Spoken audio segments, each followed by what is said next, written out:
ingrained in my head, and I start to think, honey, I'm a perfect 10. Honey, I'm a perfect 10. Whoa. Honey, I'm a perfect 10. Honey, I'm a, yeah.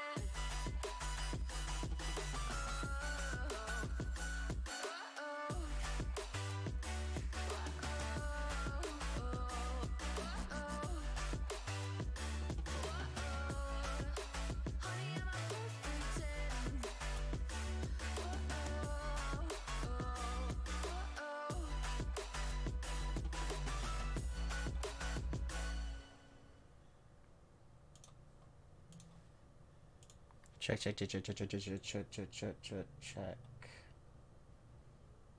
So, There we go. okay, so here's gonna be the play. I'm gonna put it like that, and that's gonna be it.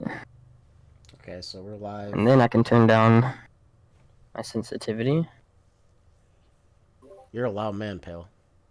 Yeah, I know. I got it up to my mouth. It's the only way. What's up, everyone? Everyone in chat. MERC'D podcast. We're back once again this week. We talk about community tournaments, community organizations, and community players. We like to focus on the bubble scene and not the pro players because we want to get, the whole picture. We want to get what's going on with like the people that are not in the spotlight. Talked about way too much. Yeah, we sometimes we dive a little in the pro scene and we're like, oh no, we've done too much, but we've gone too far. We get like into one team that I don't like, and I'm done. Yeah, you just gotta be done. You just gotta active stop bubble yourself. players. So we got RawGreg, just a Rocket League activist in the community. I like that. So yeah, we're gonna do something different. We're gonna have RawGreg on the whole episode. So this is gonna be cool. We feel like RawGreg has a lot of input to give, and we feel like he can do it all. So I think we're gonna start with like interviewing RawGreg just in general. Every guest needs an interview. So we got. I think my first question was, you had this list. You know what list I'm talking about. I already know what you're gonna go with, dude. Right. I already know this list. So I mean, first, I replied on Twitter. I was like, I liked it. I was just waiting for my number. I know. Greg gave me a 71, and I was feeling pretty good about myself.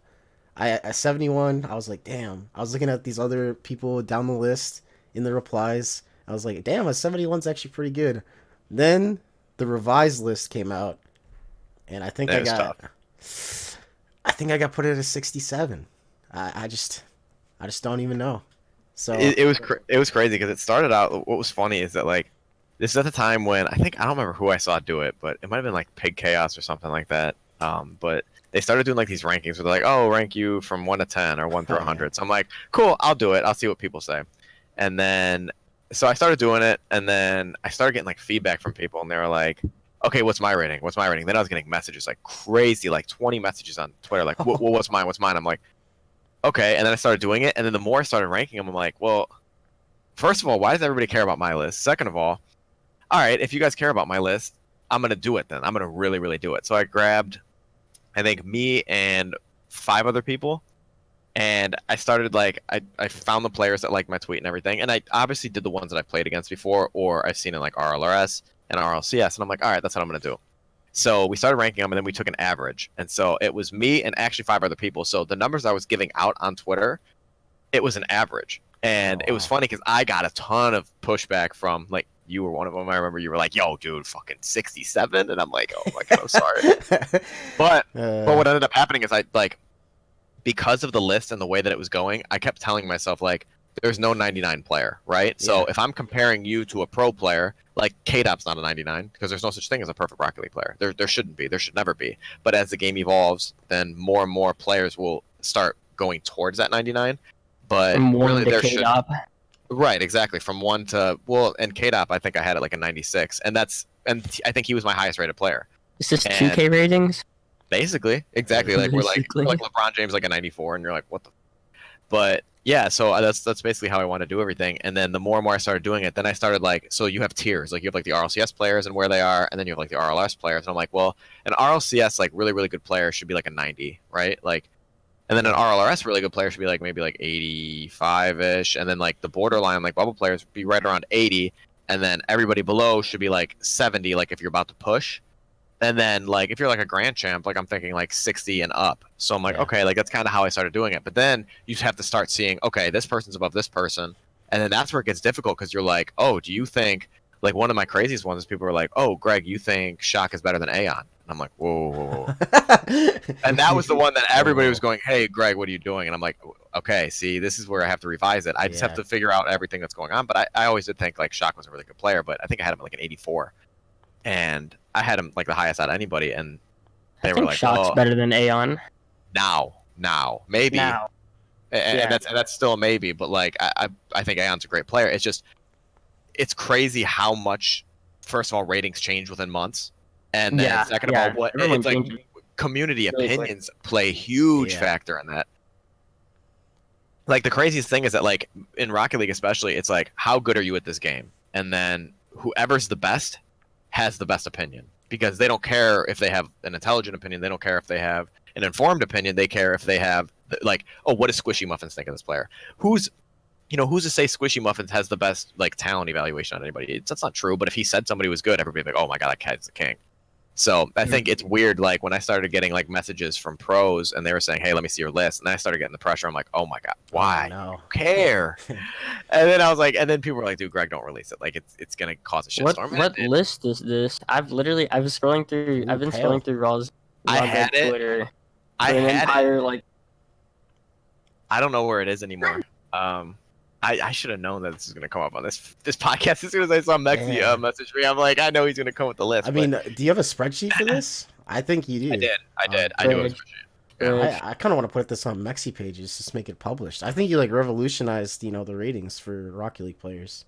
Like, this I think would have been made it 2K. Yeah. Well, what I think would have been really, really cool is like making player cards, like and having like basically like interactive player cards where let's just say you have like bubble players and you would basically like not only would you rate them based on their overall skill, but you could like give them like 4 stats, like whatever, like shooting, defense, passing, whatever, and then like give them that, and then everybody would have like this cool little player card. And it sucks because people would have to rate you, and it would cause like a stir. But that's something cool that you want in the scene because it gives us something to talk about. Yeah, that's actually really I think you should like go forward with this list. Like I can even see like these kind of things at like RLCS. They put on the graphic like squishy 94% shooting, defense. I mean, you look at Rizzo's stats. What was he like 0.3 for everything around the board? That's actually terrible. Now that I think about it. But yeah, you can give him like his actual like RLCS stats, or you can give him his career stats, last season stats. I can put a player card up for him, but then also give him like like actual player ratings. And I think that would be cool because Rocket League is so much like sports. Like it's not like CS:GO where it's like you can try to make it like sports, but it's not. This is actually a sport, so it's like it mimics a sport. So like having player cards and stuff, that's kind of cool. Yeah. I think.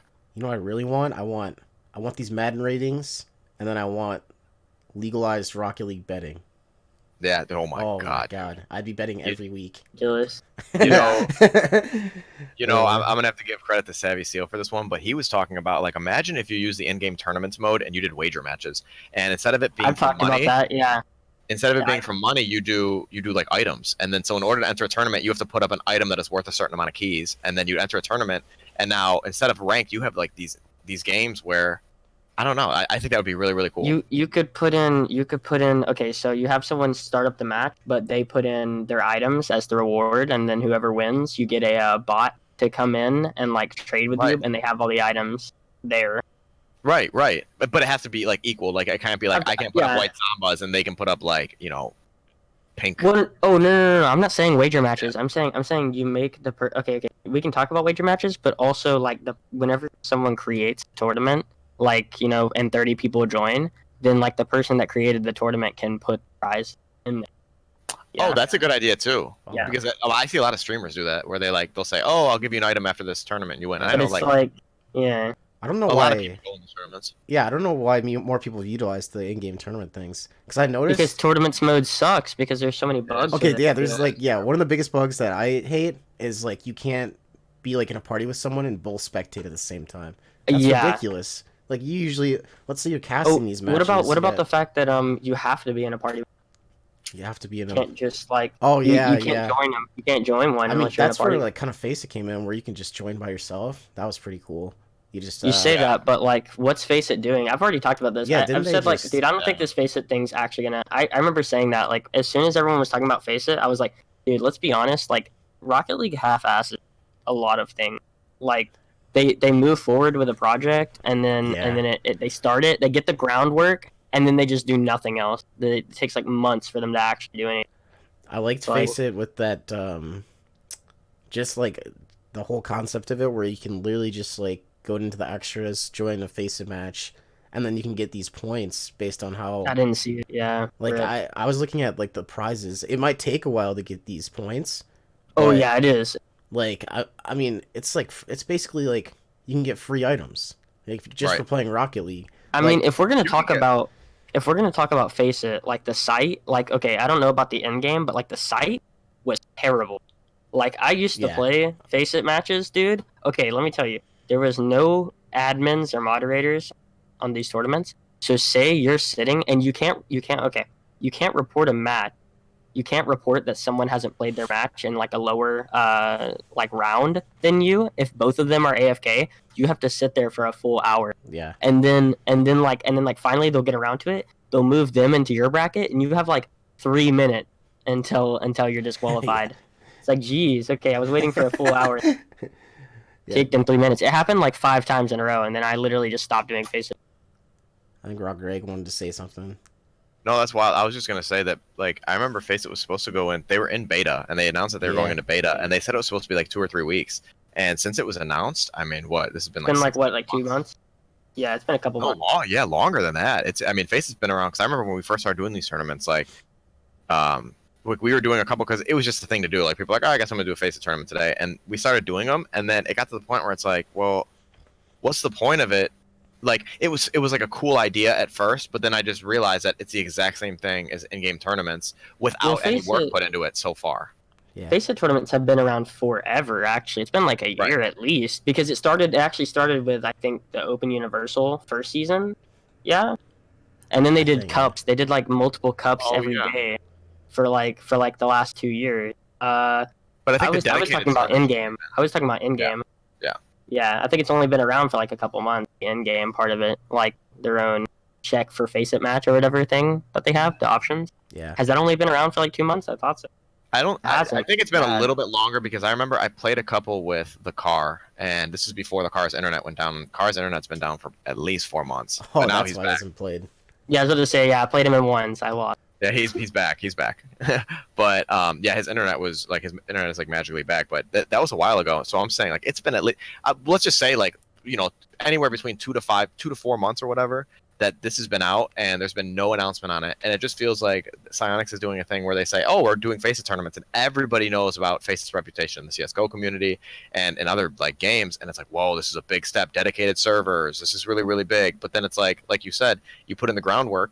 Everybody gets excited, and then there's no follow up. It's the same thing with in-game tournaments. It's like Okay, hey, it's really actually good the same idea, but thing. nothing. It's the same way with like there was a couple things. I think it was a cross platform. They Yeah. put in like thing and like they did nothing else with it. You can't even trade cross platform. And then also you can't even like now what's the thing Steam's doing with like the friend code thing? You can't even type in someone's name anymore and search them manually. You have to get their friend code. I don't like that. Yeah, that is strange. Yeah. Pale It's Dio. cool for console players. Yeah. Yeah. I was highly anticipating like the crossplay update like so much. I know Mhm, they and delayed then it for it was like 3 a months. Weekend And out. I had a friend that I wanted to play with me so bad. And actually when it came out, we actually haven't even played yet. So it's kind Right, of like right. the Yeah. I don't know. But I do like the UI though. The UI, like the actual interface of it, is really really nice. Like you can see your friends' game info. Yeah. You can see what they're doing, and like sometimes like even if like a friend's playing in like a big tournament, like if I'm like watching, like my friend Thunder play or whatever, I can see like in the game it'll be like private match, and I'll see what the score is, and I'm like, oh man. You're like, oh shit. Oh, Exactly. yeah, I've seen it. Well, they've had that before. They've had that before in Steam over. It was just, I guess it was harder to access for some people. Yeah. Exactly. And sometimes and it you didn't like work. click on more stuff. Yeah. I don't know how that works. You think it has something to do with like the person's private settings or whatever?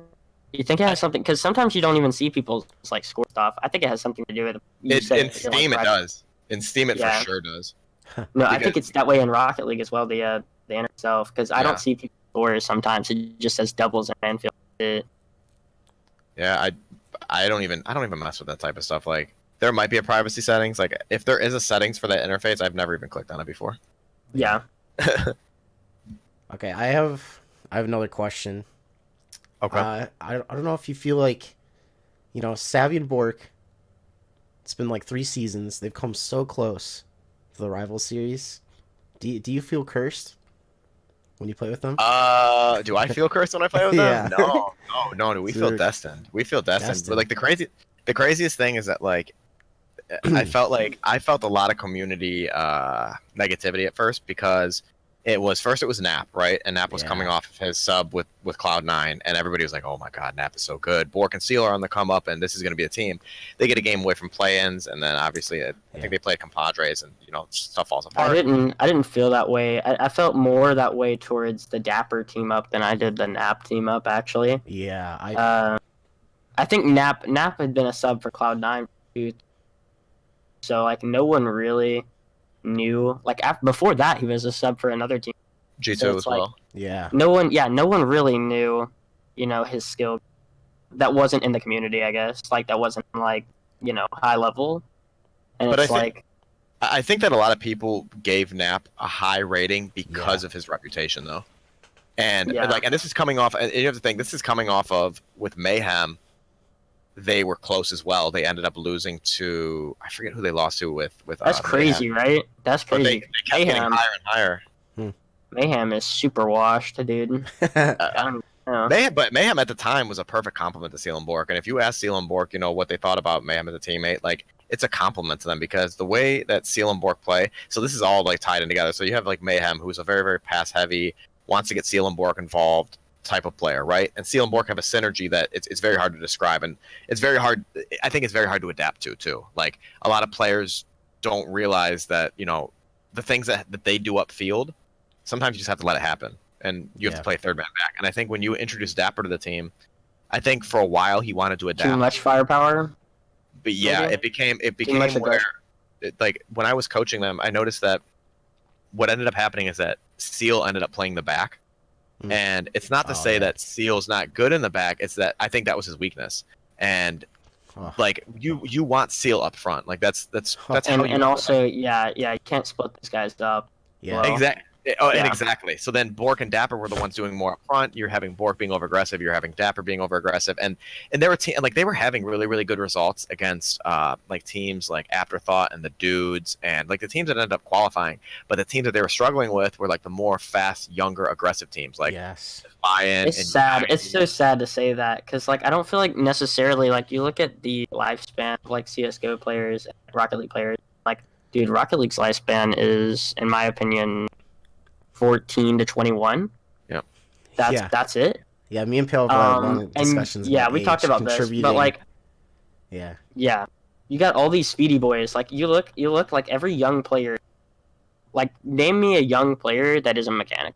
Like, there really isn't one. You got Magic Bear. You got First Killer. Messi. You got all these. Yeah, you got all of them. They're all mechanic. And it's those like are the ones that come up. Yeah. Yeah. It feels absolutely disturbing for some like this 20, right? It's like, dude, it's absolutely disturbing. 20? You say 20. I'm 25. Yeah. So I've seen like, and what's crazy is because I've been around since like season 1, there was like a period of time when like the bubble scene was dominated by 20 and 21 year olds. Exactly. So, yeah. Like, and you had players like Sham. You had players like Sizz. even Pyre, Sizz, and like Lemon those are Puppy. like the Lemon Puppy. Those are gatekeepers of the scene. And all of a sudden, I saw like you see the change of the guard being players like them to all of a sudden the younger players. Now you have players like Gyro making decisions. You have players like, and I'm not saying that Gyro's bad at making decisions. I'm saying he's 16. Okay, it's just that simple. He's 16 there's also I believe that third man, the saver or the passer, whatever you want to call it, like roles in general have just become non-existent. I think now as a player you have to be able to do every single one of them. Yeah.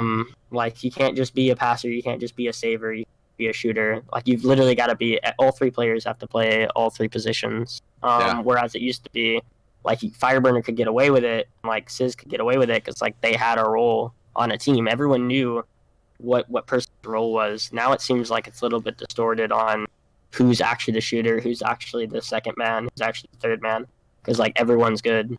Well, one of the things that blew my mind was that when you talk about just like roster moves in general, going back to like what you're saying about the third man, is that what was hard about me replacing Dapper was that you're replacing obviously such a dynamic player. Like when you put Dapper on the ball, the things that he can do, outweigh 90% of pros. Seriously, when you put him on the ball and you have him go, so that's a crazy thing. So me fitting into that scheme, it's weird because Seal and Bork never expected me to be that player. They knew what my limitations were on the ball, but where I shine is off the ball. So it's the comms, it's everything in the back. So then when you talk about something like Space Station, when you replace somebody like Sathu, who has a lot of the same qualities, where it's like Sathu's like idea in this game is team building, it's synergy, it's communication, but it's mostly from the back, and he makes the passing plays and everything. And when they replaced him, I remember thinking like, holy shit, like this is the death of third man. This is you start feeling it. I agree. Retires, and it's like and so there is no such thing. There is no such thing as a support player anymore, because like okay, your last true support player in my opinion is so that's it. Maybe Wonder. Torment. Yeah. Torment's mechanical, dude. He's mechanical, but just because you're mechanical doesn't mean you're not a support player. No, well, I'm not saying that. I'm just saying mechanical players in general. Like obviously you had Fireburner and people like that weren't mechanical, but they were still in the pro scene. Not really the death of the third man as much as it is the death of non-mechanical. Yeah, that I agree with. That I agree with.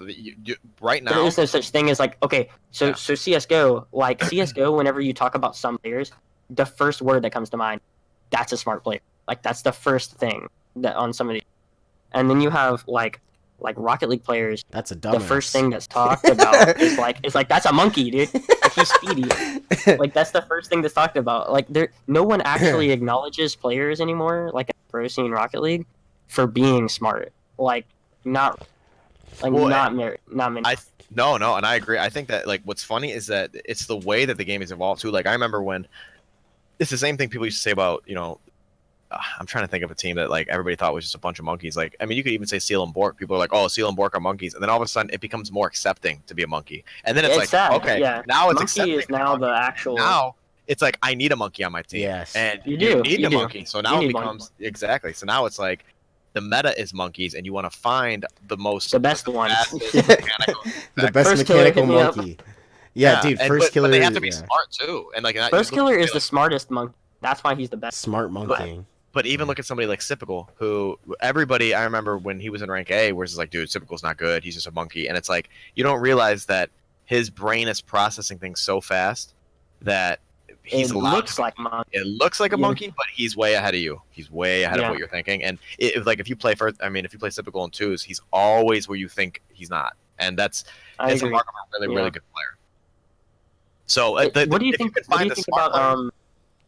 think about the pro players being more like twos driven? Like it seems like twos and ones is now the way to go. It's not actually threes anymore, because again we're talking about being mechanic really. So like threes is teaching position, but like you're not teaching shooting, you're not teaching really speed, and like that's more twos and ones driven. So like you see like dude, if you look at like Scrubkilla's stats and like KDOP's peak, they actually have no game played of. They have like 8 games, and then they have 1,000 games. Like, that's. Well, I think what it comes down to is that in ones, okay, when you break down by a playoff, in threes you have the best chance of getting random players on your team. In twos, if you're a high MMR, you can end up teaming up with somebody that's in the pro scene against 2 other players that are really, really good. And then in ones, it's the same thing. If you're a high MMR in ones, then you play against really good players. So the practice that you're getting from ones and twos is at a higher level more consistently through ranked in those games. In threes, I think when you're at like rank S, rank X, it's a little bit more likely to get like half bad, half.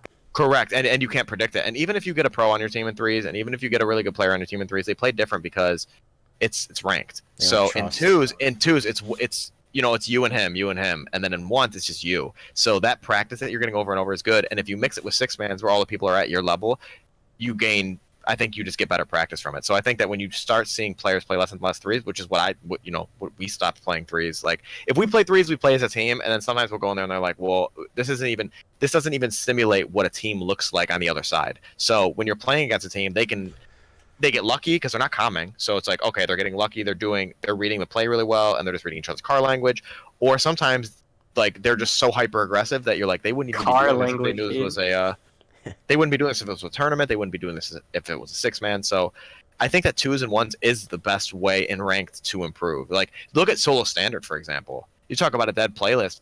The people don't even play that game mode anymore because it's not worth it if you're at a high level to play that game because it will teach bad habits at 100%. And same with ranked threes. If you're solo queuing that, it will teach bad habits because you have to you can't predict passes. You have to basically play back the entire game and basically say, okay, I'm not letting the ball go in the net. So you're playing fast and defensive.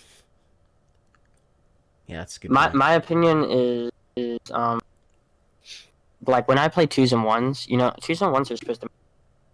Me, dude, I'm not mechanical at all. I'm speedy. There's a difference. Speedy. There's speedy on the ground, and then there's mechanical. And like I'm speedy on the ground, but like the second you get me in the air or something like that, I'm not doing it. I'm touching the ball maybe once. Like there will never be a double touch, really.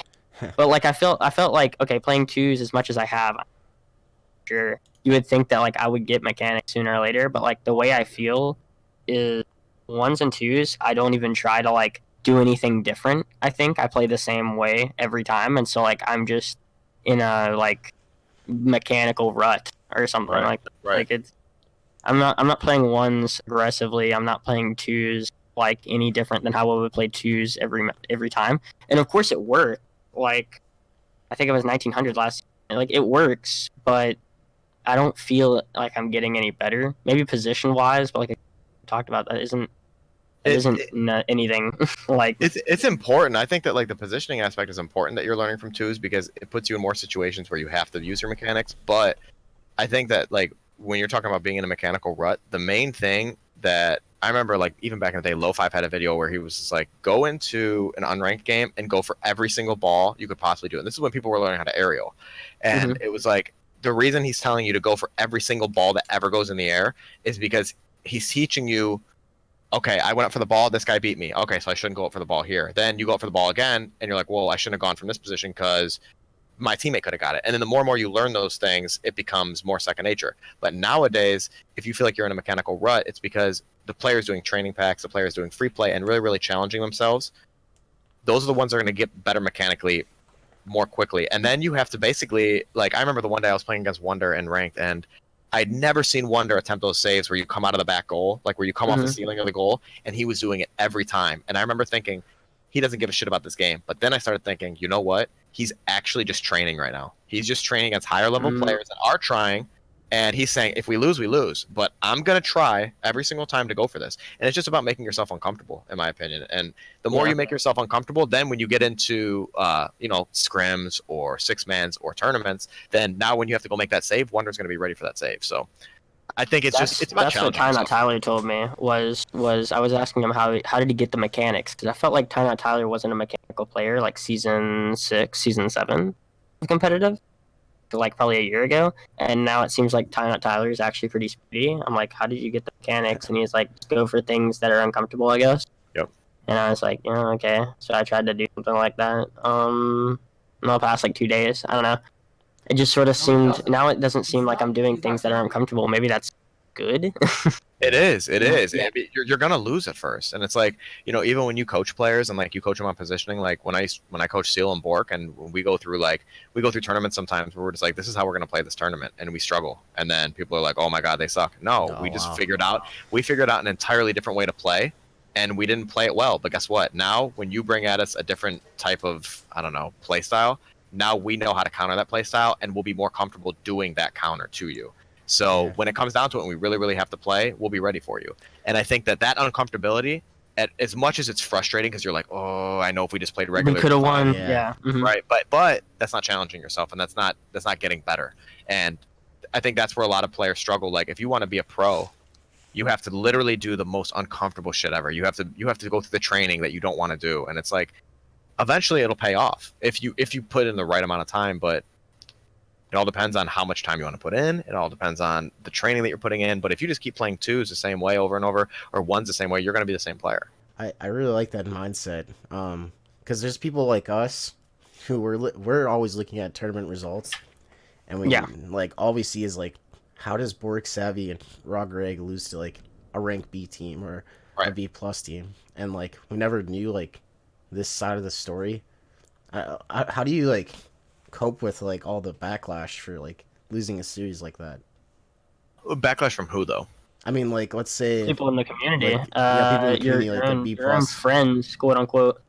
Well, what's funny is that it would be crazy if we put a lot of stock in those tournaments, but a lot of those tournaments, like when we want to go in there and win them, we go in there like in the community tournaments whatsoever. Like we'll go in there and win them. Like we, go in there and win it. If me and Seal play with Thunder, we win. If me and Seal play with Bork, we'll win it. If me and Seal play with Relly, like those tournaments, those are usually pretty easy for us. And that's not like being braggadocious. It's just like when you're playing with somebody else and you're like, hey, let's just win. You can go in there and usually win just because of the skill level. But when you're going in there with me, Seal, and Bork, it's a little bit different because I know what I'm expecting from those teams. So if we just played regular, it would be fine. But if we sit there and say, hey, we're going to open up different parts of our game and try this thing, or we're going to have Seal play back this game because I know maybe Seal isn't comfortable there. We're going to have me play on the ball because maybe I'm not comfortable there, and we'll see what happens. And it's like, okay, we tried. Did it work? No. But now next time when I'm in that position and we're all doing our own thing, we'll be more ready for it. But we don't. But the community, dude. That's what's funny is like people dog me for replacing Dapper. Cool. You know what? That's your guys' opinions, but we keep everything in house. So me, Seal, and Bork knew from the get go that we were going to team. There was going to be nothing that was going to stop us from teaming or like deeming what success was. Our idea of success obviously is RLRS. That's what we want. So we're going to do whatever it takes to get to that tournament. You're playing the long game, dude. Exactly. The really long game. We're playing the long game. Okay, so we're gonna let's get into swaps. I'm gonna put on screen all the swaps we got we're gonna go from the 20th, and I'm only going off Wikipedia, so there might be some that they're missing out on because I know they only do like the people they think is notable. So we got Austin, T-Curl, Krazix for Zabumafu, Comp, Chief Walrus. Okay. Should we stop in between and be like how we feel about that? Yeah. We should obviously stop. Yeah, Austin, T-Curl, and Krazix. Isn't Krazix kind of a monkey? I Isn't think he like a speedy player? I think he's on the up. That's what I'm saying. Yeah, I think he's kind of on the up. I think there was like a while where I didn't Krazix really a player. Now I kind of do. They got really good results in, was it the qualifier for DreamHack Montreal? He was playing with was it Ness and was it a Monkstar? I'm not even sure. And I hate it, but I'm gonna literally like we're gonna talk about it. Like Austin, what role is he gonna play? If you say third, then it's a problem. Like, you know, there shouldn't be ever a time in which we have to debate like who's gonna be third, and seeing if we are debating who's gonna be third, and like we're saying, okay, someone's gonna be third here, then like maybe that's just not a great team. I don't think that. Well, here's the thing: is I think T. Carell obviously is a great player. Okay, he's one of those kids that he just sees the game at a level that, like, as far as reading the ball, he has a level of reading the ball that I don't even think some pros are capable of. The positioning aspect of T. Carell is his weakness, and sometimes he tries to do too much. But he's an obviously phenomenal potential player. Krazix obviously has a lot of potential now. His speed is really, really good, and he's on the up. Yeah. That's 100%. Yeah. And Austin, and to be fair, Austin has gotten a lot better. I agree. So that team, I actually do. That team is definitely one of those teams. It's a possibility for sure. For sure. Yeah. For sure. I agree. Okay, next one, I guess. Next one, we got. I don't know why they put this one on. They put this one on here, and none of them like a team page. Like they usually put one that have team. Well, have a player page. So this is Comp, Chief Walrus, and Crave. Total Grease. I like Chief Walrus. I really, really like Chief Walrus. He seems like a cool guy. Probably like one of the nicest people I've met. I don't think Chief Walrus is that good. I think Chief Walrus is the best player on that team. Really? I agree with that. Is that saying a lot? Not really. That's kind of bad that he's the best player on that team. Is it just like based off his positioning? I think Chief Walrus would be. Chief Walrus is just insane. I don't know how to explain that. 'Cause every time I play with him, like he makes a lot of mistakes. I don't know. He's okay. He's not a mechanical player. He's definitely not a mechanic. It's like when you talk about like worst mechanically at like some kind of level, it literally comes down to like me, Croshow, and Chief Walrus Fist is like brought up a lot. Like Chief Walrus Fist is not a mechanical player, but he's a defensive wall. Yeah, I'll agree with Walrus that. Fist is a wall on defense, which means he plays his role. He plays a role really well, which means Chief Walrus Fist is a good player. Now what were the other two? Comp and Crave. I don't know who Crave is. Comp, no. Comp. I know who Comp is. Comp is not going to be able to make RLRS. I don't put them in the speedy. running for RLRS at all, but Crave is speedy, Chief is defense, and I guess Comp would be a second man or first man, maybe, possibly. Which means it's a team that could upset a team, but I don't think they're making RLRS. There we go. yeah. I think it's a team that'll upset someone that we thought was going to make it to RLRS, but them themselves, I don't. Through like 3 rounds of good teams, I think they'll lose. I don't know too much about that team, to be honest. Like as far as like results, but I think Chief Walrus is a good player, but I don't know if they're going to be like a big time threat, and that's no disrespect to any of those players. It's just I just don't know if they're like a very, very notable high level team. Yeah, Chief on a team where I believe that he's like the third on a team would be insane. Yeah. If that's put him if with, like, Chief ball really I chasers. felt like was the third worst player on the team, then he would be on a team that can make RLRS easy. That's the way I feel about Chief. Chief could be on an RLRS team and I wouldn't bat an eye, but not that team. Yeah, guys, we'll get to some of the WGN teams in a sec, but Yeah. Okay. What else? we got Spuda, Zolhe, Hato. I think that's You know how I even feel about more. Zol. You know how I feel. How do you feel? I don't feel like I can trust Zol with anything. I like Soul. So I like Soul too. I don't.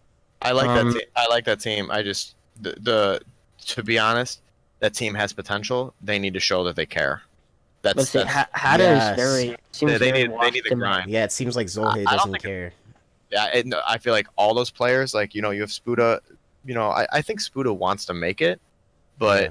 Spuda has to decide whether he wants to be a streamer and he Streamer, wants to grind, or he wants to be a professional. And I think that if I saw them put in a ton of grind time and like actually train at this game, they could be a really dangerous team. But if they don't, then we're gonna be sitting here talking about why they didn't make it. Yeah, I don't think Spuda's serious enough for that team. He's. Me neither. I think he's. He can be serious. I think he can be serious. And Spuda has a ton of Yeah. potential. His backboard reads are unbelievable. Like you talk about, you hit the ball off the backboard, he reads that shit so fast. But again, you put in the time with the team, they get synergy. That's a deadly team. But that team is all dependent on how hard they work together. That's it. Yeah. Yeah. We got Furrain, Spider, and Rodoko.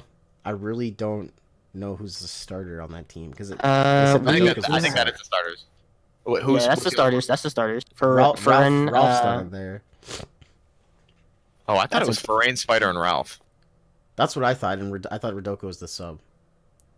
I'm that not would've quite been sure. Thing. Rodoko being I can't sub see or Rodoko like subbing. Furran That's or weird. I can't see that. Well, either. okay. The only thing about Rodoko, at least with upper 90, like he doesn't have the mentality. Like when he became the starter, he has a bad. yeah, really bad mentality. When he became the starter for U90, and they were like losing and stuff, he's like, well, I wasn't supposed to be here in the first place. Like I just wanted to be the sub. Like that was his mentality, which I think is Dang, what the ridiculous. heck? The Yeah. mentality for me would be, okay, I'm ready to prove myself on this team. Yeah, exactly. But Yeah. he didn't really even care. Like I just wanted to be the sub. So I think it's gonna be Furry, Spider, and Ralph. Yeah. That's a good team. That's a team that could be a threat. Yeah. depending on how good they play the day, I guess. Oh, Toasty Sudoku sub. Okay. Might go to. That's what I Okay, thought. Sudoku is okay. Okay. Oh, speaking of Toasty deck, Absorbent Karma. That's they had good results. They had good results. They had good results. Yeah, I was about to say, yeah. Good results. They had good results in the last skirmish. I know, like Deck has always been that player that That's I think always been there, dude. he's Always he's always been like right on that like cusp of, oh my, is he going to be really really really good?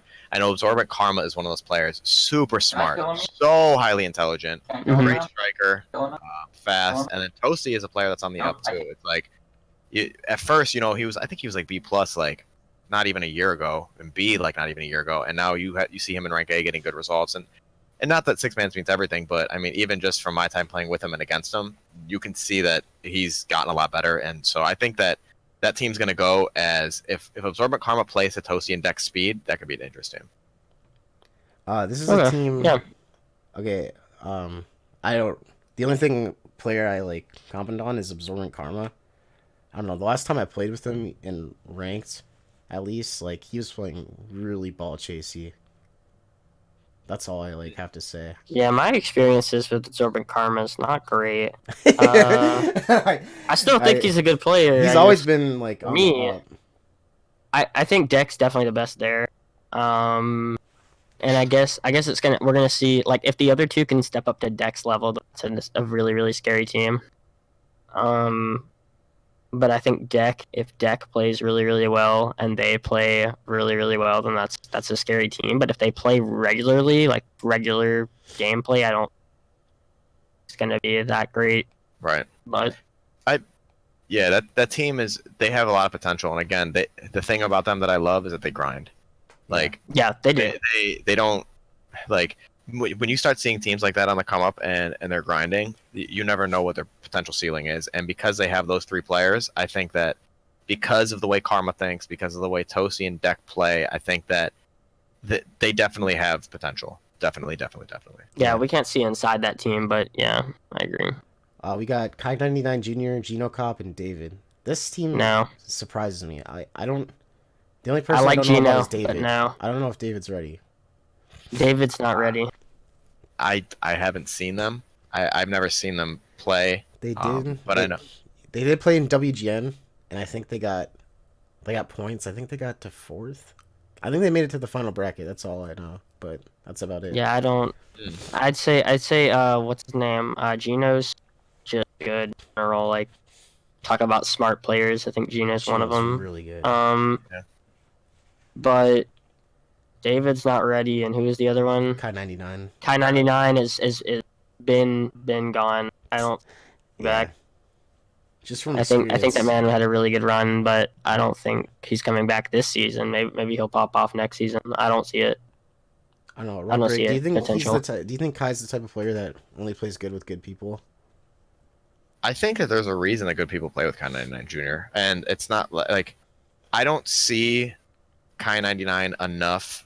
Like I don't really know a ton about Kai99. I know he had a really really good series in RLRS with Defiant, and that's good and dandy. But it'll be interesting to see what he does result wise with this team, because I think that team especially has to prove themselves. So leading up to September 28th, that's a team that in order to get a good seed and not like start getting nervous or start getting get screwed by seeding, has to have good results. They have to play their asses off starting right now.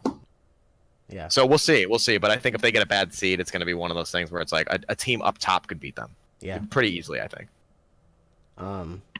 Trey, Relly, Elo, Omar, Mutton. I'm gonna let you guys talk about this one. Someone's calling me. So. Relly, Trey, and Omar. Omar's big, dude. I compare big speed. I compare Omar to like Forky in a lot of ways.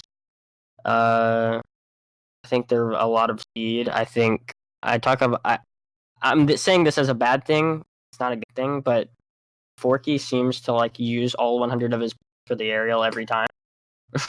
I mean, he uses 50 to touch the ball once, and then like he's using the other 50 to try to touch it every. This guy is not dropping down to the ground. I think with Forky, like it's hard to even think of Forky as a competitive player at this point in his career because he's not a competitive player. He's not. Like there's no part of Forky that I see that is trying to be competitive right now. I think maybe he'll push for it eventually, but he hardly plays six mans. I don't think he should. I think he should go streaming, dude. And you know what? And if people like to watch a stream, good. I think he has a lot of mechanics that are fun to watch. I think that he's very obviously talented mechanically, but I think with somebody like Omar, I think Omar has a little bit more know-how of the competitive. And you're right. I see a lot of speed, and Relly is one of my good friends. I think Relly is an extremely underrated smart player. Me personally, I don't see a lot in Trey. I know he always teams up with good, and like he's always the third man. He's always the third best player on it every time I look at it.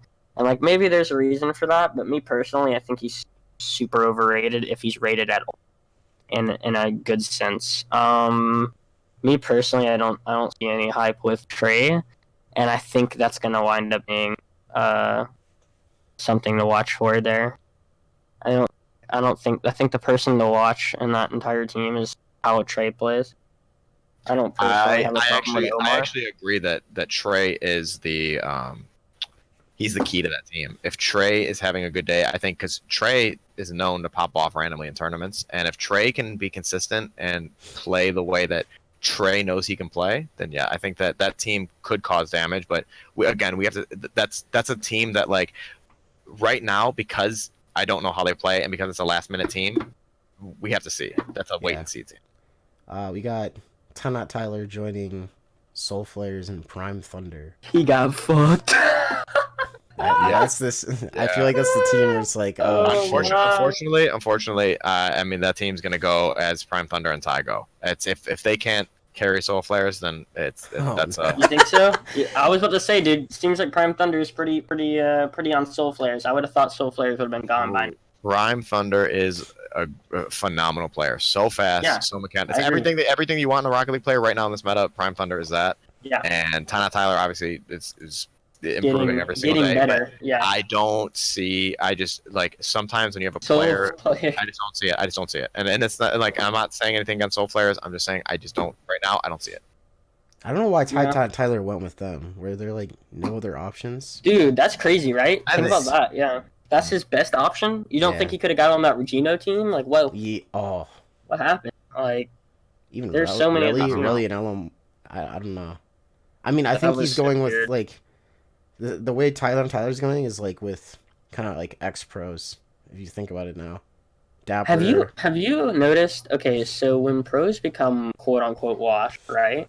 You start seeing them play with like up and coming players, kind of like. Yeah, he's just going with. This like, is a bad example. Players. This is a bad example, but like Corrupted G going on plot twist like the Commentators, right? I like. It's like that. You see these pro players. I agree. That's like one of those hey, you're falling out of RLCS and you land on Throco and Mektos. That's like, probably the best pillow you could ever fall on. I agree. But I'm saying like these pro players, you see them like the people they play with. I think that you don't see it happen as much because the players that do it. Okay, so shout out to Dapper for teaming with Bork and Seal. Number one, that's a lot of faith in Bork and Seal. Yeah. Okay. Shout out to Jacob for teaming with Lion Blaze and Noxus because Jacob. He clutched onto Lion Blaze and said, hey, you know what? I believe in you, and I think that we can do this. So those are two players that come to mind when you first say that. That's very, very interesting. Otherwise, you have examples from like maybe 3 seasons ago where... Yeah, we're talking about... Yeah, it's more like 2, 3... Chrome and Timmy and Insolence's team because they were all rank S, right? But somebody like Sathu teams with Dapper and Shock, right? So Dapper looking to crawl his way back up. He's been grinding like crazy. Sathu wants his way back up. And Shock, who just got rank S, that's a full rank S team, but that is a deadly team. So I think that if you can find the right mix of high-level players like that, it's good. Afterthought, in that sense, really, really good. Jacob, Lion Blades, and Noxus, that'll be an interesting team. Yeah, these pros bring experience. That's literally like besides their skill, because it's obviously still there. That's all they like. That's really what that's new. But what I was getting at, you don't just see it in Rocket. You actually see it. You see like Pitbull, right? Like Pitbull was huge like a couple of years ago, and then like out of nowhere, I just heard him I was listening to him with like some random guy I've never heard of. It's like as even as like as every person that's high up goes down and is like washed as whatever thing, it seems like they're actually trying to team up with up and people every time, or like smaller people. You start to see it. You start to see the deterioration. Well, because I think it's advantage to both sides. Like the pro player sees the potential in the younger player. The young player sees the potential and growth in the older pro. So it's a good match because like the younger guy's like, hey, I'm coming up. I'd love to play with a good established player. Right. And just like a young, I mean, like an older pro or somebody that's been in the scene might look at somebody like, even like you could just use like Lion Blaze or Toroko Mektos, for example, and say, yeah, they want to play with them because they're on their way up. So you climb out of that, you get better, you improve what you have to do. It's like a mutual thing. You learn from them, they learn from you, and hopefully it's a good team. Yeah. We got, unfortunately, Wonder Mike did not team with Turin like PaLeRider wanted. No. Yeah, Wonder Mike, Vince, and as for kind of the pickup team right there. Wait, Wonder Mike, Vince, and who? As for that's cool. Hey, guess what? I like that team because as for Can we talk about this? Okay, yeah. So remember when we were talking about pro players know what's going on like before it actually releases? Yeah. You talked about Rizzo and G2 and stuff like that. Okay, so what's it called? Did you see how Esfera was like 2-3 weeks ago? Was like, I'm never gonna find a team. Like, help, right? Yeah. Okay, so I was like, well, if he's actually not gonna find a team, I messaged him up and I was like, yo, two and a third, like. You trying to squeak on the team? I was trying to get on the team with someone that's good, right? So what ended up happening was he winds up messaging me back and he's like, actually, I'm trying out for like 3 or 4 teams right now. And what are you talking about? Like what? What are you talking about? Like I can't find a team. Help! No, that's not what's going on. What's going on here is weighing your options, trying to find the best possible fit. You have a team. Yeah. Don't give me that like, oh, it's over. I'm never gonna find a team. It's like I was shocked. I was like, what? Esfera's not gonna find a team at all. Like that's impossible. I like Wonder Mike in that team because I know he's on the up, huge up. I know a lot of people respect him. Huge up. And the only thing I don't like is his personality. Like I feel like he's gonna drop the N-word just like Demonator and then like ruin his career. Wonder Mike has in my opinion, the highest potential to. He just has the highest. He has the highest potential I've seen out of any player since First Killer. Since First Killer. And because he's old enough right now, that's something that you would think people would take advantage of, but he basically disappeared for like the past month and a half. I agree. And so I think that's the reason that he didn't have the team that everybody thought he was going to have. But that being said, Vince is a proven player. Esfera is hungry. It's a scary team because any team with Wonder Mike on it is really extremely dangerous. What happened to Vince? That's been a roller coaster. Because I feel like a year ago, no one would have even Vince. What was it? Like you gone. Broke up a little bit. I was saying, it's crazy the roller coaster that was on because I felt like a year ago, no one would have even mentioned like Vince's name, or like 6 months ago, and now it's like Vince is making like a second coming comeback. Yeah, like it's like I love it because I've talked about it. I'm like, when you go washed, you don't come back. Once you've realized you're washed, it's over. In my opinion, like no one, and I say this, I don't think a single person that has dropped out of the RLCS has actually made it back like through RLRS. Like, yeah, but look at that team, right? Right, but look, that all goes back to our conversation before. How do you get back there?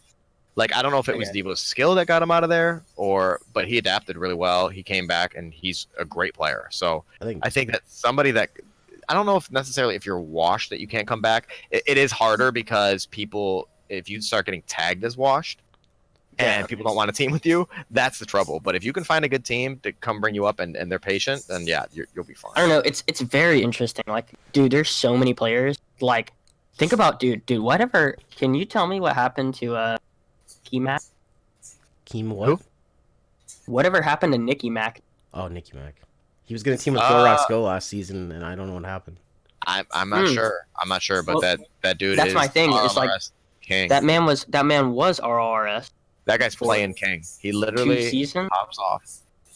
Yeah, Um, I'm like, there's a lot of players that I've listed like that word, and I'm like, literally they go away and they just disappear. There's so many players in the game that disappear, and it's so quick too.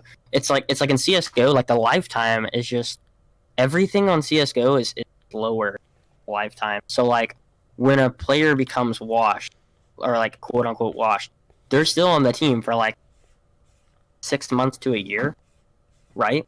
Hmm. Whereas like with Rocket League, dude, you become washed, and in 2 months, like no one even knows who you are anymore. Like, Yeah, Yeah, it's I just, go it's just more fast. established. They It's just really so much more of fast. an established scene. Yeah. Like, so the money aspect of everything, and like the amount that there's like 5 players on a team, like Mhm. it's just different. It's just different. Okay, yeah. So that's what we were talking about before was when you have 3 players on a team. I think this is Rocket League's downfall. When you have 3 players on a team, then like it's really quick to kick one person, because if one of the 3 doesn't like the other one, then like all he has to do is convince the third guy, and then it's like yeah, you're gone. Whereas CS:GO decisions are based slower because more players go through. Going like back that. off your RLCS point, going from RLCS and working your way back up, I think Dapper can make that run. 100%. Yes. Because even when I was talking to him in DreamHack, he obviously played for Upper 90 for DreamHack, so I got to talk to him personally and like just listen to his mindset. Like he really wants to get back in the pro scene, and like a lot of it's supporting his family. Like his family doesn't have a lot, so he wants to support his family, and he just wants to be back in the pro scene again. That's what his mindset was. What do you mean? Hello? That's what I was thinking when he said like support his What? family. I feel like he makes a Support decent my family, amount. my ass. I feel like he makes a decent. You're living in amount off stream. California. California's expensive though.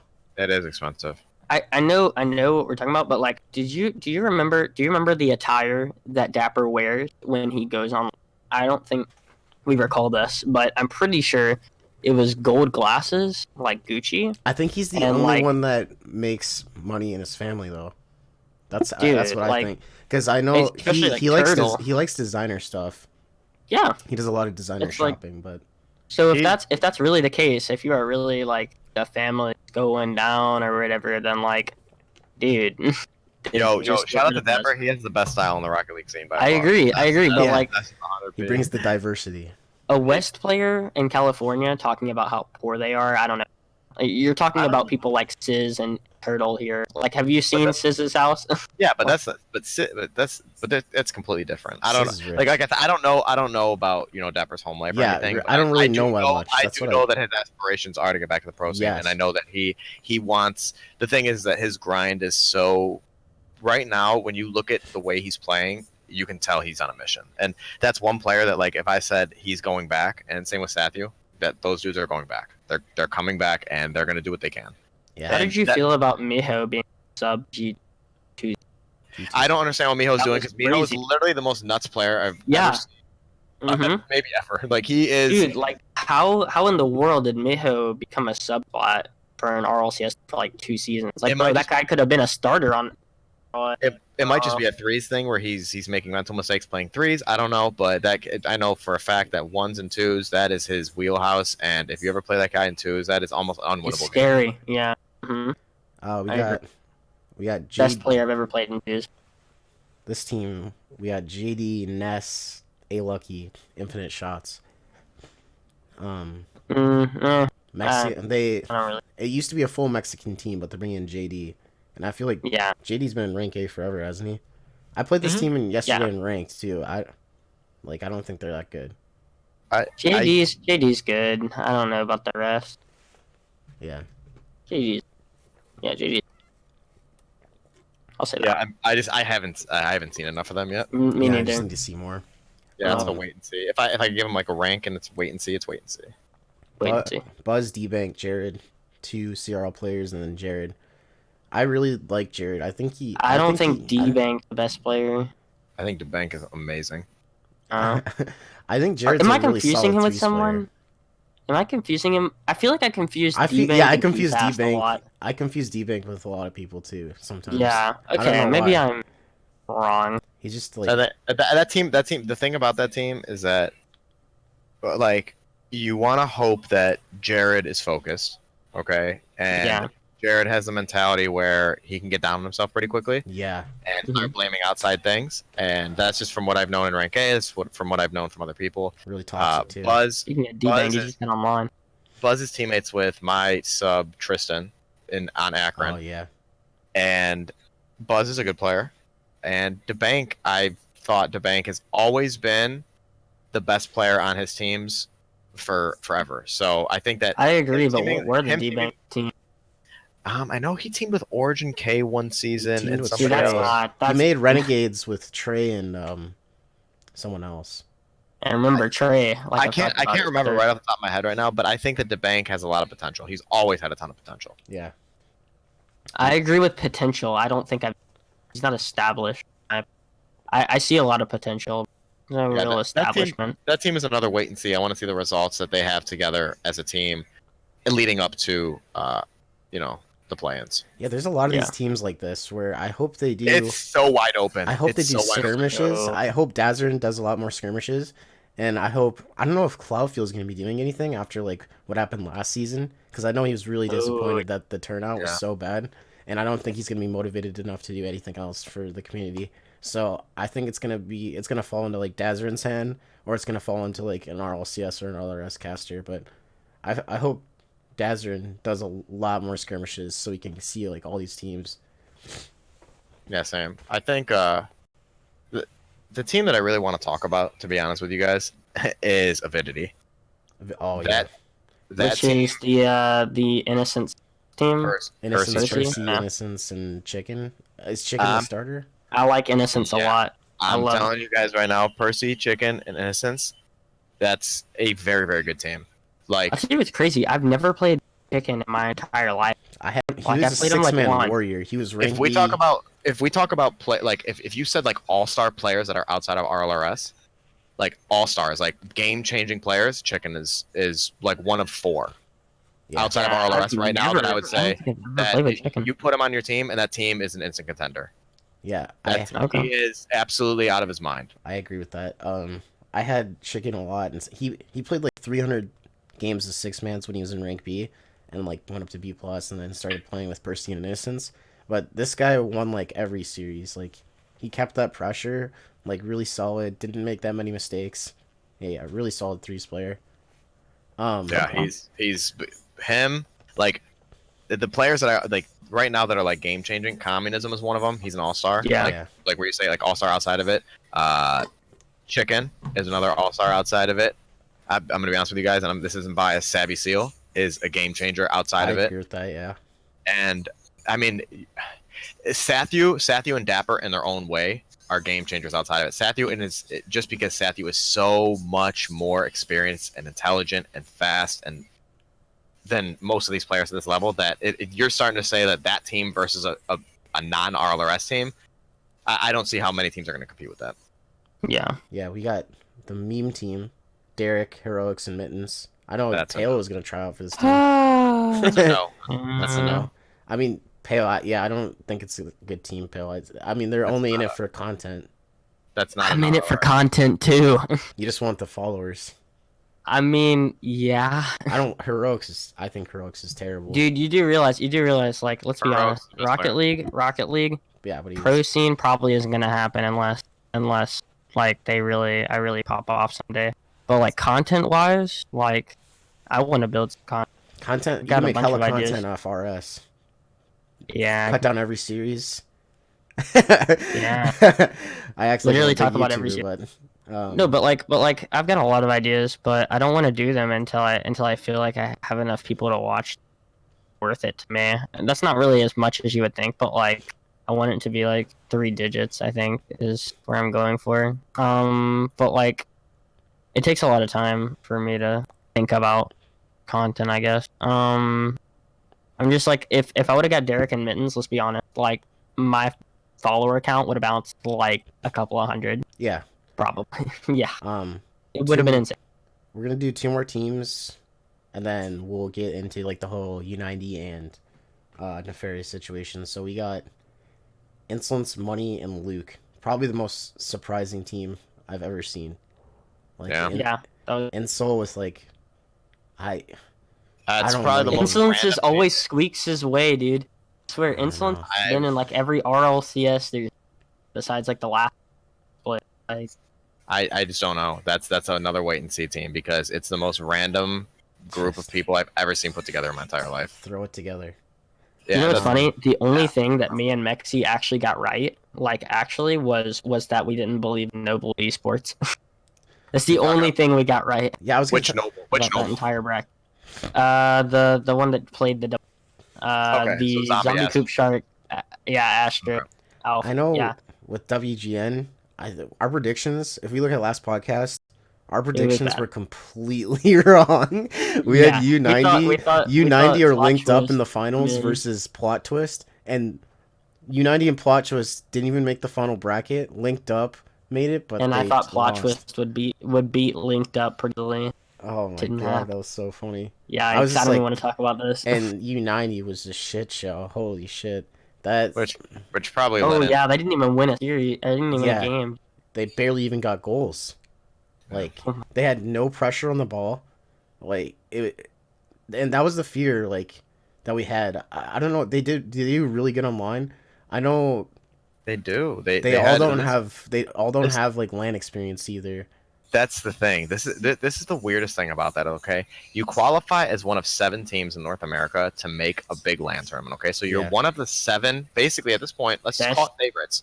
And then you go to this LAN, and you basically throw all that out the window, and you break up.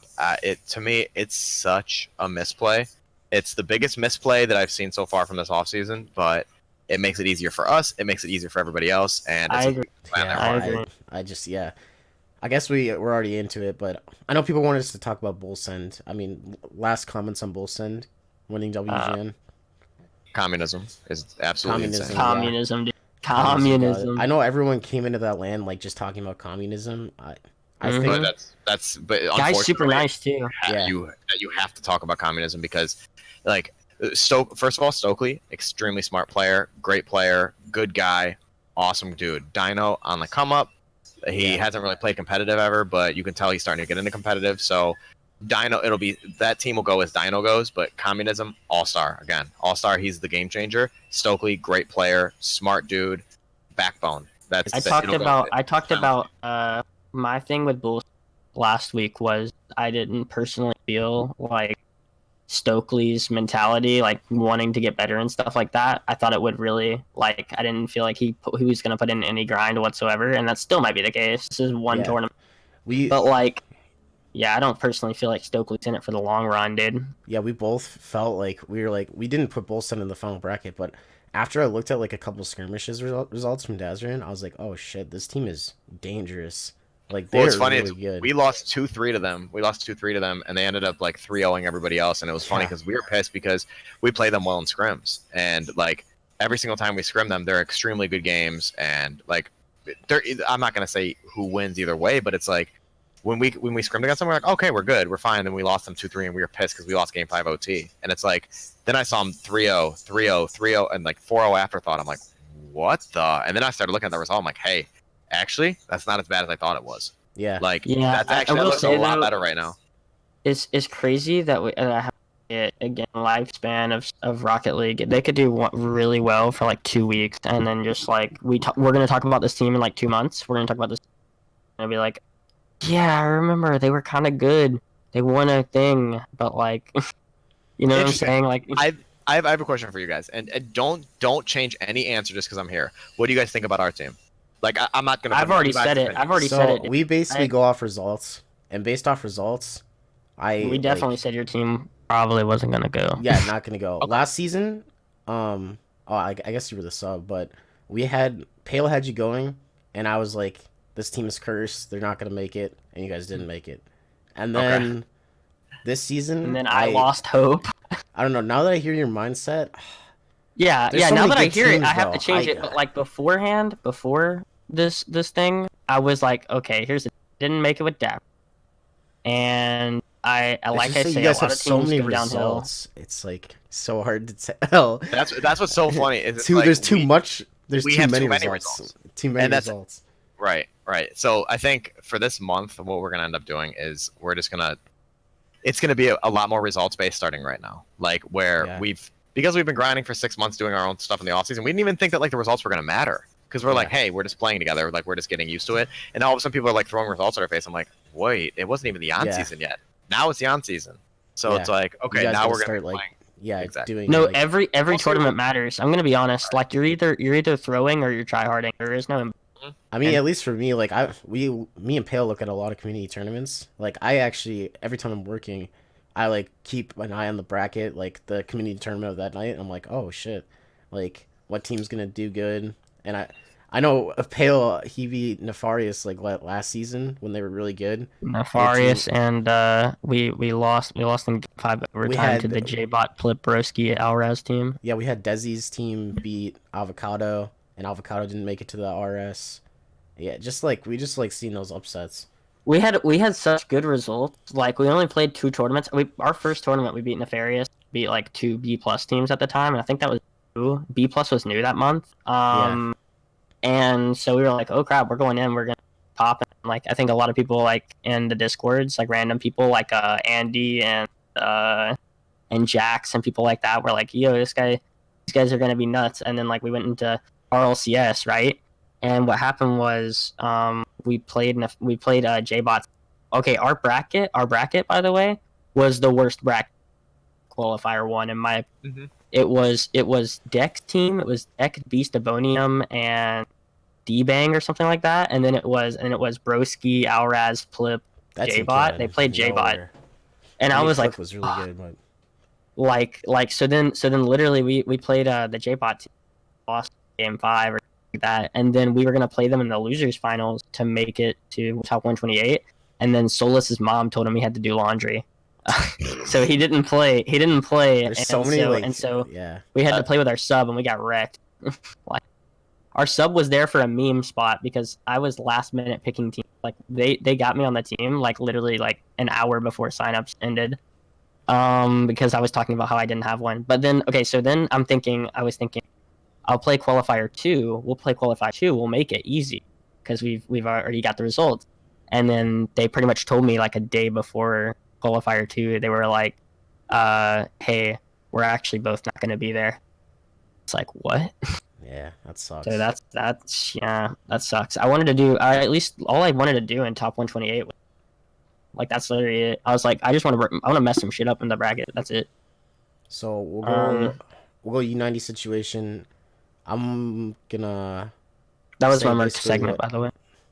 Yeah, I'm gonna basically say what happened, and then we'll like wrap up after this because I know Greg has some input. We had basically U90 went to WGN, shit the bed, lost 0-3 to what was it? Bull Send, and then Noble. Really bad performance, and then after that, you think they'd stick together, even though like this land people are gonna top out for like a week, and then all those games were close. They were all 1 point matter. Yeah. But they decided, Buddy and Thunder decided to leave the team, and then they went to Nefarious with Turnturo and Garen, and Garen's gonna be the sub. That's crazy. And then now, Demo had like 24 hours to put a team together.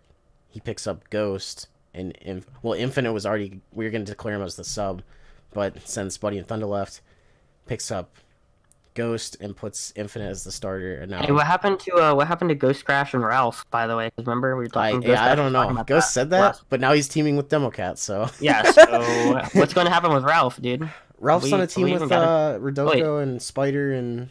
That's right.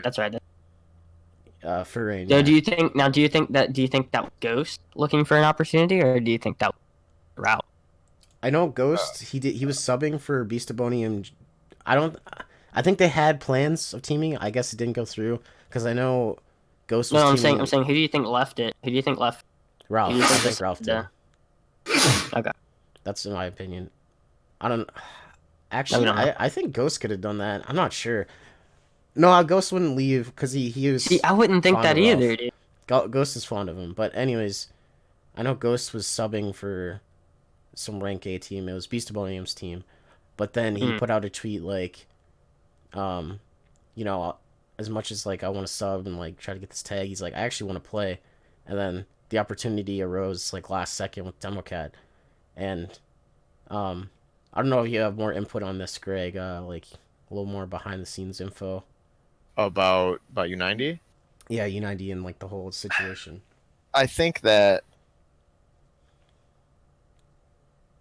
I think Thunder and Buddy are two really, really good guys. And I think that they both have a mentality where it's like, hey, results, it is what it is. We're a team. Let's do this. And I think because Democat was an RLRS already, he was very, very results focused, and he wanted it right now. And he wasn't willing to be patient. And there was a lot of stuff that Democat did that he completely messed everything up, in my opinion. There's almost, I know people want to say that Thunder and Buddy left, but I'm telling you right now that if you don't get along with Thunder and Buddy, there's something wrong, because those guys are one of the easiest people to get along with ever. And when I started hearing about some of the stuff that was coming out from them, it was concerning, because there's no reason that you should have a player on your team with the mentality of Democat. As much as Democat is a good player, I think that he has young a ton boy. of, it's not even about that. It's about the mentality of him is terrible. He talks smack behind his teammates' backs. It's just I don't appreciate anything about the way he handled the situation, and he forced their hands. That being said, the results at WGN, they should have talked about it. They should have figured it out, because it was Sunday and Rossalak was Monday.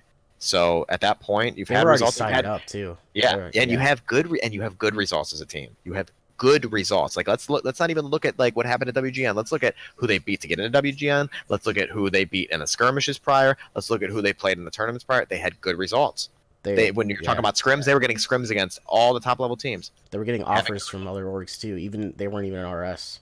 Correct. And you threw it away. And now when you think about why you would throw something away like that, Thunder Buddy, very level-minded people, and to think that somebody had to do that, I'm just saying that there's a lot more to that situation than I think people want to give it to. But it starts with Democat needs to realize what is a team and how you're supposed to be a team together, and he didn't understand that, and therefore two team-minded individuals said, "I can't play with that." So yeah, the thing that I've learned about Democat over the years is Demo likes to control a team. Like he likes to be the one that will tell them what they're doing wrong. He's like more of a coach and a player. Like he likes to be that at the same time. And then there was the whole situation with Kairos where like he didn't have nobody that can kind do of it like power. RawGreg. He didn't have that kind of power where like he can't coach his team, and he has to like listen to other people. And I know Democat in the past has had a lot of like really crappy mentality with like other coaches. Like he has a lot of different like ideas. He respects some coaches, but he respects coaches in the beginning, but then like his mentality just turns bad. It's really weird. And we think that Demo has like, I don't know, some like mentality issue. I don't know how to describe. I want to say this in a good way, where like I won't come off as a bad person for Democat. Just know, Democat, I love you, bro.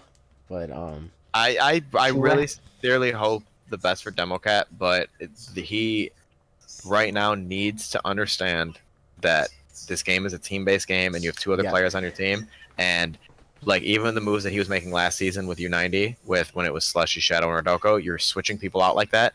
There is no part of that encourages trust and synergy at all. And when you start doing that and saying, "Oh, well, I'm just going to put this team out here because I think we can do better," all those players start feeling like they're looking over their shoulder, and it's terrible. I agree. Thunder and Buddy felt the same way, and that's like it's one of those things that like, hey, when you start a team and you say we are teamed, and you put your foot down, you figure out how to fix it, especially this late in the season. And the unwillingness on whatever side it was to do that is extremely concerning. And the fact that this has happened multiple times now with him, is a pattern. The thing about Democat too, he's had like multiple like people like look down at U90 just because we've had so many players on our team, and a lot of it's like through Democat, just like filtering through players. What I'll comment on like in the beginning with Shadow and Slushy, he teamed with Shadow and Slushy forever, like since he taught Slushy how to play this game, and he told him like one day they're gonna make RS, and that's what they did. But even though Slushy was a sub, but he started like losing trust in like Shadow and Slushy, and I wouldn't blame him. I think Shadow has like some mental issues. Um, I know like even like the first week, everyone like thought he was sick. He basically just slept in for his RS game, which is kind of ridiculous, but I wonder. yeah, That's so what I did one time. like he kind of just like Demo's been playing with Shadow and Slushy forever, but he kind of just lost trust, and then he brought on like a underrated player like Radoka, and then just popped off. And I think that's what Democat does really well, though, is that he knows how to recognize good players, and he knows what'll suit, which is fine. But there's still an aspect to this game where you have to roll with it, dude. You have to just like not even just roll with it, but you have to build trust in a team, and there's so much more that goes beyond the scene. Like if you're having a bad team, if you're having a bad day or whatever, you can't just say, "Oh, they're inconsistent. I'm done. I'm out." Yeah. And I think a lot of what happened is, like you said, he likes to control things. I think that when Thunder and Buddy started taking control of everything, he loses the, "Oh, I have control of this now." Lost his mind too. Because he's like, "I have no control of this, and it's Thunder and Buddy's team, and I can't stand this." And I think Infinite was their sub, which would be willing to bet. But, yeah. I'd be willing to bet every dollar I have that it wasn't Thunder and Buddy's idea, and like. The fact that he wanted Infinite as a sub, it started leading me to believe that there could be like whatever. Hey, I want to try to play with Infinite. Would you be okay with that? And if that happened, then again, it's the same pattern.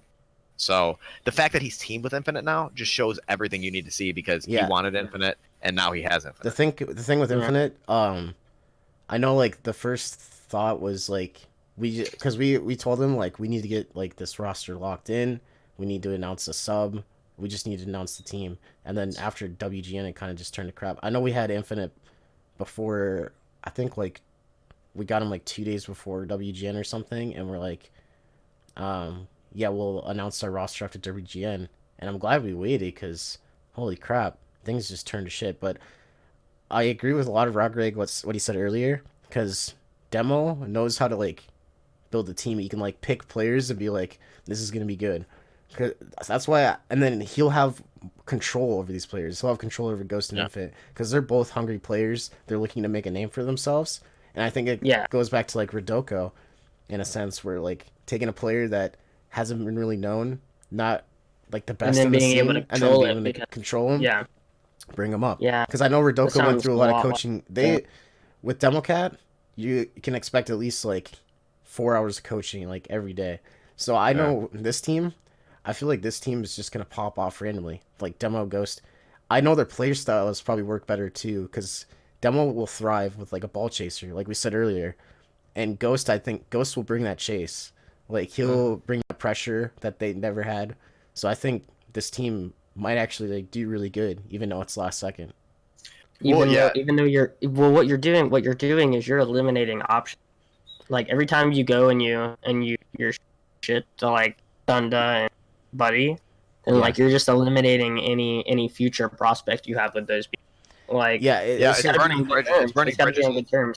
Well, it was like the craziest thing is like, do you remember when something happened with Shadow, and then everybody started talking about their experience with Shadow, and it became this huge deal where everybody started going at Shadow like, hey dude, I remember you did this to me. Hey, I remember when you did this to me, and then it became like he became an outcast for a second. And I think that on the road that Democat is on right now, he needs to be very careful because he's burning bridges with people even not that are like that are around the same just Thunder and Buddy. No, that aren't just Thunder and Buddy, because Thunder and Buddy's friends think a certain way, and the people around the community that have been talking at that higher level know what happened. Yeah. And it's when you start having that reputation, maybe some young kids will want to come up and team with them, but young and up and coming players, like you said, Infinite and Ghost, good. But like K-Frost, dude. It's like K-Frost. Well, you don't. But again, in a better sense. First killer. Let me just say, first killer's going straight to the league. There's no chance that first killer doesn't. He's not going through RLRS. There's no chance.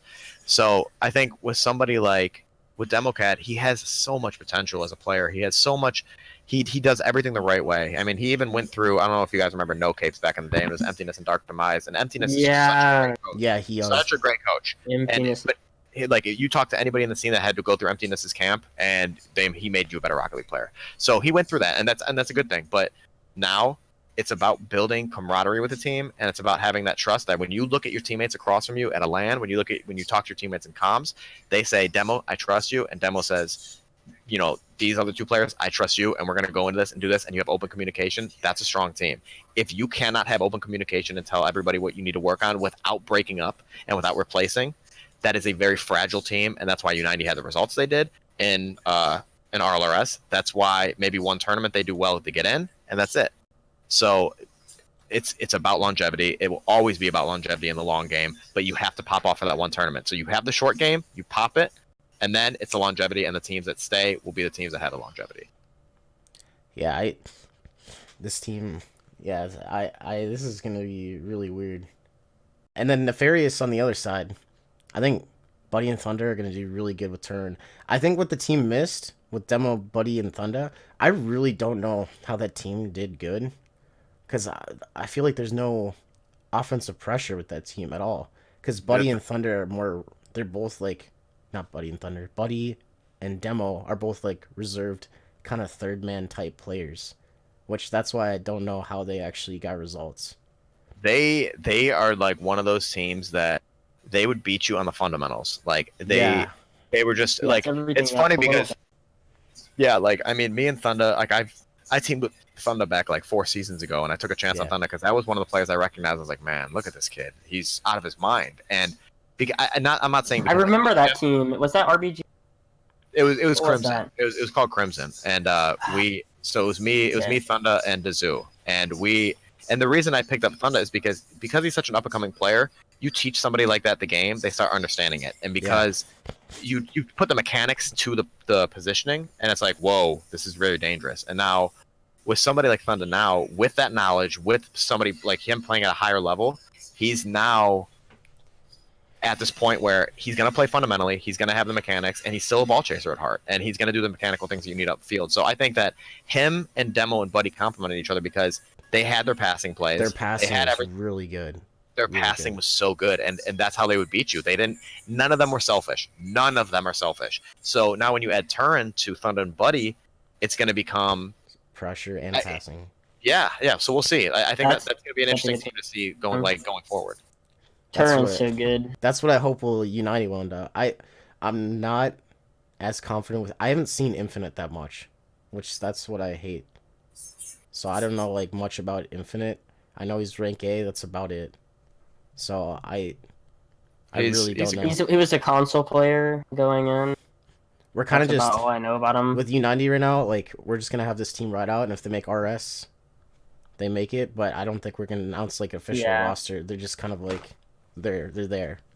Like we haven't had a defined roster.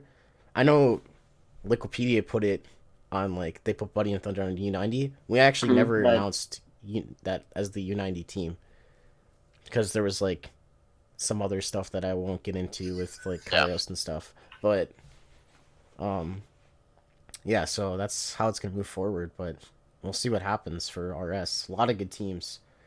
Everything is so close right now. All these teams that we talked about, I've talked about it. Like there's gonna be a B+ team in RLRS. I believe it. I like this 10 team thing because anything can happen. I mean, now that there's 10, we even said Bork, Savvy, RawGreg, they might actually make it this time because they've always been like one game They've always been like one game away, so it's gotta happen. But that's our. I will say the conversation though, RawGreg was. I think Mexi told me last week. He was like, so RawGreg, Bork, and Savvy, you think they're gonna break that curse? And I just like, no, no. Yeah. Sorry. That was like the first thing I started off. What's funny is that like I totally get what you guys are saying. Like it's hard because it's the same pressure that I felt from the entire time. It's like, hey, it's Bork, Savvy, and not Dapper. Oh, who's replacing Dapper? RawGreg. Oh, yeah. No one's really ever like. I've never heard of To be fair though, let's be honest. No one could have replaced Dapper. Like everyone was going to say about that. It doesn't even matter what the player is like. So that would have happened probably with like 70 of the other players they would have picked. Like. Yeah, there wouldn't have been players. But I think that even just because like I've been on the team the entire time and it's like I just move up, it's like, oh, well, what do they know? And then it's like, okay, well, I want to see. And I think that the teams that play against us, they know that, like, obviously I've gotten a lot better and that I fit the team. But again, it's a wait and see thing, because I can't tell anybody that like I've gotten better without somebody saying, well, let's see what you guys do. Well, you'll have to see what we do, because it's either A, we break the curse, or B, we keep the curse going, and we're like, okay, well, that's what we expected anyway. So it's like, there's no pressure. There's really, really sincerely no pressure on us. Because I agree. We expect you to go like top 30. That's the question. I mean, if we're not top 32, I'll poop myself. Yeah, like probably top 16. The only thing I see you like, I feel like you're gonna do good against good teams, but I feel like there's a possibility a B or a B plus team might upset you just because of their play style. That's my fear. And see, the thing is that like that was the difference between like Bork, Seal, and Dapper. Like Bork, Seal, and Dapper did really, really good against the higher level teams, and then when we played against U90 and we played against like all the lower teams like Defiant and them, we did really good with me. So what we're hoping is that, okay, now we're gonna get our results against the higher teams, get like our play style up against them. Do you guys have a still sub have that base? Yeah, our sub actually like competent. Tristan is competent. Yeah. Tristan is competent. I like Tristan. Okay. Tristan actually, man, it's so like surreal to see, like, because I had Stokely and Dino both played in my organization Elevate League back when they were like Champ 3 GC, and then Tristan actually played under me for Peak Esports when I used to own Peak Esports, and he was actually on the B team. Like I was on the top team with Ghost and Jeremy, and then he was on a team with was it Gods? It was, I don't know. It was Lissum. I think it was Lissum. Yeah, it was Lissum, Tristan. Yeah, Lissum, Tristan, and Divo. I saw Divo in chat earlier. That's funny. But yeah, but it's so like weird to see how much like all these players that kind of used to play under me have improved and stuff, and like in community tournaments. Pretty much, he's saying he made like half of. I made a lot of these players. Tristan is one of those players. That he's one of those guys that his mechanics are so good that like I think he has a really shit mentality. I think that here's the thing. He needs to like with like, because he's in our friend group now, he's gotten a lot better with his mentality, because I think that he just needs that same thing that Democat doesn't give anybody. Hey, you suck today, okay? And you did. And maybe you didn't play your best, but guess what? We still believe in you. We're going to go over why you suck, and we're going to continue to keep pushing forward. And I think that because we all believe in him like that, he's improving at a nice rate right now. And the more he learns about the positioning of threes, it'll only make him better. Right now, he's amazing at twos. He was top 100 on ones and twos. Yeah. And it's the elevate from ones and twos to threes that'll be big for him. I like how he's willing to do that, because he kind of has like a. Back in the day, he had like a really big ego, like, I'm not going to play with these people. And I like how he's willing to learn now. Yeah. With you guys. That's really insane to think about. And the thing is that it's hard to have an ego around Seal. You can't have an ego around Seal. You can't, because he'll put you down so fast. So I think with Tristan, it's good that he comes into a situation where he's like, okay, like I can't be big dog. And with the fact that he can't be big dog, it's like, oh, okay, I have to humble myself and learn. And that's everything that I need from Tristan right now, is like, just play your game, improve, and if we need you, I know you'll be ready. Yeah. Okay. We're gonna wrap this. Yeah, I think we're it. That was really good. I didn't know what to expect bringing RawGreg. This guy is a legend. So yeah, I agree. Thank you. You guys are awesome. Smart. This is like a really, really like flowy conversation. That's what you want. Yeah. So we're both talkers. Well, Pale more the talker than me. No, I'm saying me and RawGreg, dude. I'm not saying. Hey, RawGreg, yeah, that was really good. So this podcast is gonna be on YouTube. I feel like we should start getting this on like Google Play Music or like iTunes or something. I don't really know how to do that. We're kind of new to the podcast thing. We got webcams now. There's dead pixels everywhere. Oh, you're talking about my hat? Hold on. Look at that drip. Still got the tag on there. Mm-hmm. Star Wars. Yeah. You little weeb. It's a Star Wars. Oh no! It's a Star Wars Funko figure. It's supposed to be small. It's the Pop figures, I think. Yeah, I think it's called like Pop or something fun. Yeah, that. Supposed to say programmed for etiquette. Once again, Pale. Thanks again, Greg. Thanks for being here. Yeah, Thank you guys for you were having me. way better than a lot of these good players. They seem to be very introverted, like they don't really Yeah. talk very much. But like, yeah, We'll definitely be having you on sometime again if you're willing. I'm always down to talk. I Yeah. love talking about Rocket League. Okay. Like you Mhm. guys said, I'm an activist. Yeah, Rocket League activist. Rocket League activist, dude. Twitter bio. So yeah, you can find this on YouTube. It will be on Twitch as like a VOD if you want to watch it right away. But yeah, thank you everyone, and have a good rest of your day. We'll be back next week. Appreciate you. Twitter, thank you guys. PaLeRider, RL. PaLeRider, RawGreg RL on Twitter. Do you have a Twitch? Yeah, but I'll start using it a little bit more in a little bit. But right now it's RawGreg HXC. And then you know where to find me. Twitch.tv, MexicanDiabetes. MexicanDiabetes on Twitter. See you guys later.